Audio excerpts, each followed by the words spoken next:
অনবরত শুধু বন্যা হতে থাকবে আর আমরা ত্রাণ দিতে থাকবো, এটা আসলে শুধুমাত্র এটুকুই আমাদের মানে পরিতৃপ্তির জায়গা নয়। এই জন্য বন্যা যাতে না হয়, মাননীয় প্রধান উপদেষ্টা মহোদয় শুরুর দিকে বলেছিলেন যে বন্যা না হয় যেন সেই ব্যবস্থা, সেই বুদ্ধি আপনারা বের করেন বা সেই কার্যক্রম হাতে নেন।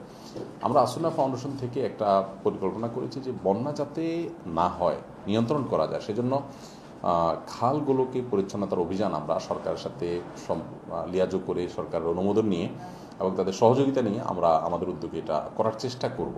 কতটা পারবো আমরা জানি না, তবে এটা প্রয়োজনীয় একটা কাজ। আমি চৌমুহানি, নোয়াখালী, আপনার ফেনী রাস্তার ধার দিয়ে যে বিশাল বড় খাল চলে গেছে, আমি ছোটোবেলা থেকে দেখে আসছি। এই খালটা দখল হয়ে আছে, এটা ড্রেজিং হচ্ছে না, নাব্যতা হারিয়ে গেছে।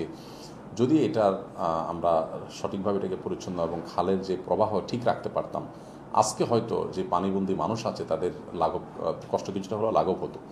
তো আমরা পরিকল্পনা করছি যে আসুনা ফাউন্ডেশনের তহবিল থেকে আমরা সম্ভব হলে বন্যা দুর্গত মানুষের এই দুর্গতিটা যেন প্রতি বছরই না হয় সেজন্য কিছু পদক্ষেপ আমরা নিব, এরকম একটা প্ল্যান আমাদের আছে ইনশাআল্লাহ। এর বাইরে আসলে নানাবিধ কাজ আমরা করছি। পশু খাদ্যের জন্য ৩৭ মেট্রিক টন ভুসি আমরা দিয়েছি।